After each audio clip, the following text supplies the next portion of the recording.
All right, so this is one y'all been waiting for. Hi, it's me. I'm the C-Tactics, otherwise known as Ben, and it's been a while since we've spoken so candidly, especially if you're a Demon Slayer or Attack on Titan fan. But welcome back. I hope everyone is happy. Hope everyone is staying safe out there. But today, we're here to talk about my experiences and first impressions for Infinity Castle Part 1. Good news is that this video will contain very, very sparse but incredibly light spoilers. We're talking, like, really light. Like when you try to convince your friend to try mayo, so you only put like a very tepid amount of on the slice of bread. Yeah, you're 100% safe. You're good. Don't worry. So if you're unaware, somehow Demon Slayer Infinity Castle is the first of a 3-part trilogy of films, which is adapted by the legendary production studio Ufotable, or Ufotable, or what is the name of the studio?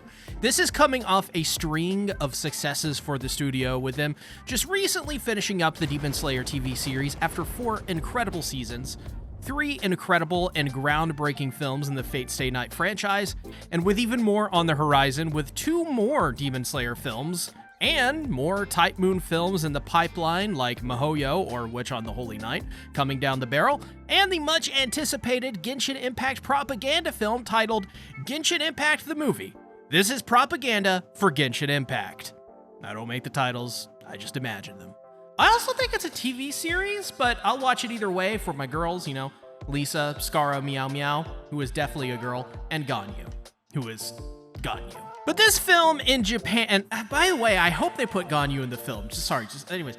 But this film in Japan at the same time of this video's release is essentially headed for the number 2 spot for the highest grossing film in Japanese history. But let's be real, it's never going to beat out the number 1 spot, which is just a way better series and way better movie than in every way than stupid Demon Slayer is. Oh, it's just another, it's Mugen Train. So yeah, we're on the precipice of Demon Slayer taking up 4 of the top 4 spots in the Japanese box office.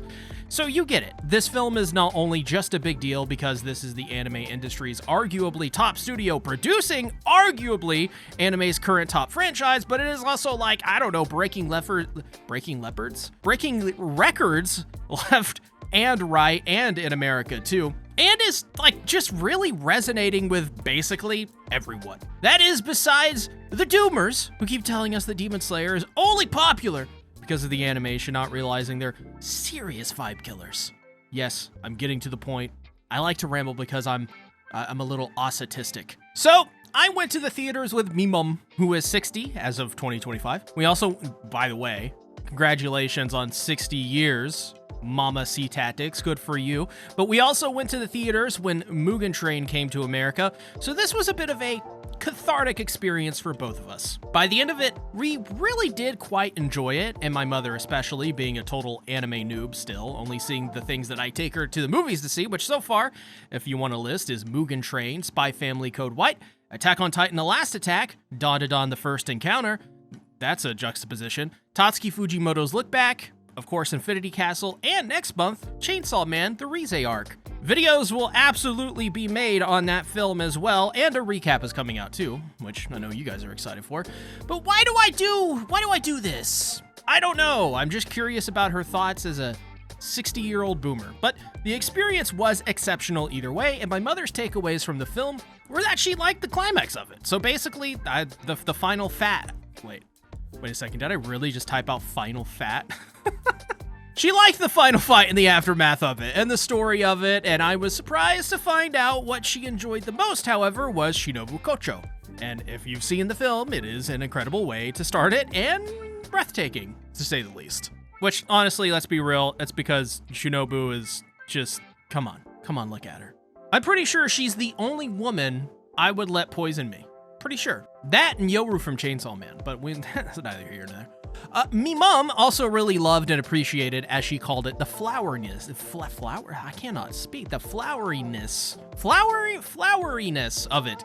I asked her to explain that because I'm illiterate, and she went more in depth describing how she liked the imagery of flowers, plants, and the environments on display.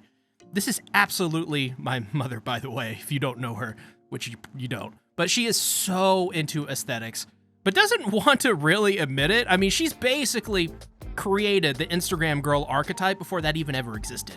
That's also probably why she loves Shinobu so much. So much? God, I really need therapy. That's also probably why she loved Shinobu so much, but I also think it has to do with some of our personal life experiences. I won't get too much into that for anime onlys. If you've experienced loss like Shinobu has, though, which our family has, sadly, it makes sense why my mother would appeal to Shinobu and vice versa. So I'm just glad she found someone she could appreciate on a deeper level other than just the pretty flowers. But to be fair, we saw this in IMAX, and good God, what? Who? Is this anime made by an actual god? This has to be the best looking modern anime film. One of the best modern anime films ever created. And this is kind of crazy for me because, like, I've gone on record to say, I thought Heaven's Feel couldn't be topped, and I don't even think Mugen Train topped any of those three films. But Infinity Castle is easily and by far the best looking anime film that I have ever seen. Well, actually, scratch that. I think this ties with Look Back and Attack on Titan: The Last Attack for all-time movie-going experiences for anime, if we're just talking about the visuals here.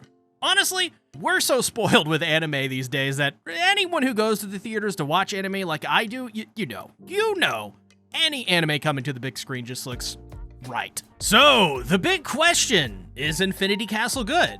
Oh, yeah. Oh, hell yeah. Brothers and sisters, you need to go out and see this film. I don't care what format you see it in, you need to watch it and experience it at all costs. Even if you have to sacrifice your Tamagotchi's... Tamagotchi? Even if you have to sacrifice your fake pet to do it. This film delivered in nearly every way outside of a couple flaws, which we'll talk about later in the video, but the cohesion of this film is so amazing, and the message it gives the viewer is genuinely thought-provoking and compelling. I won't say much, but much of the film is based on this concept of trying to define what strength is and what power is. The Demon Slayers sort of act as these metaphors for internal strength, courage, and bravery, while the demons are metaphors for how absolute power corrupts absolutely. I won't say much more than that, but by the end of the film, I was genuinely moved in a more thought-provoking way than I thought I would be. I mean, I didn't cry, I don't want to go that far, though I probably should have, but I left that room thinking more about how I view myself and how I interact within my own environment because of the message. Am I someone who wishes that I had more power, or am I someone who wants to be strong? Power is very much this external idea when applied as, when I think about power, I think about like ruling over people or not having to play the game by the rules. And the game itself is being human. Whereas with strength, I feel that is an internal component, something that isn't muscle or speed, but more of like a fire within the human heart to be human. I would say this film is actually motivational, but it's very subtle if you're not me, who tries to find the message in literally everything I watch.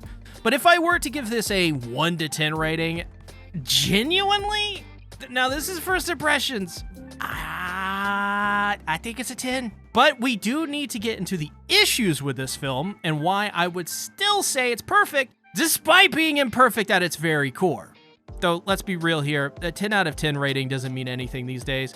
I mean, I said a 10 and you thought of, like, every person that had an emotional reaction when I said 10 had a billion different ideas of what that meant to them. So it doesn't matter. I give Demon Slayer Infinity Castle a 69 out of 420. There you go. Happy? What do you think that means? I don't know. Okay, so the alternate title I would suggest for this film is Infinity Flashbacks, because I would, with good faith, say that this film is like 40% flashbacks, and they even go back and forth, constantly. Lots of people really have been complaining up a storm about this online because, obviously, clearly, there is absolutely nothing else happening in the world that is more important than complaining about really fucking stellar flashback sequences. Holy crap, you guys. It's okay. Though I do agree with the sentiment overall. But I also think that this is a part of the film's charm and not something that detracts from the experience, like, at all. Like, once again, I agree with the criticism. I'm not downplaying it, but looking at it from I don't know, just a more balanced and more positive perspective, because I want to. I don't think this film works without the flashbacks, and I don't think that there is a better way to do this film than how they did it. Ufotable was up against a lot of adversity to make this story make sense, and they did it while presenting something that kept me engaged at every moment. The flashbacks are very noticeable, especially early on, but I would say the flashbacks are all fantastic. And without it, I don't think the film would even be good. Like, it would just be a series of fights, which is funny. Because the main criticism from very unhappy people that don't watch Demon Slayer is that Demon Slayer has no story and is just popular because of the fights or the animation. It's very interchangeable depending on who you ask. But this film is really just a story with some fights interspliced in and out of it, which is kind of funny. The balance, though, I think it's perfect. That being said, once again, if you're going into this expecting balls to the wall action only, you're gonna have a bad time. This film is very action heavy, but there are a lot of amazing and stellar moments of storytelling that I'm afraid will be overshadowed by the too many flashbacks talking points. Which is just a shame, but I'm here to hopefully provide some conversation that isn't just bandwagoning for likes and reposts. By the way, like and repost this video. I'd say overall, Infinity Castle is flawed, but I also think the film, even though it's flawed, like literally everything in existence, nothing is perfect. Sorry, you're not gonna find it unless you're talking about Yoru or Yor, Ganyu. You can throw Ganyu in there, Saber. These things are perfect, but that's just my opinion, man.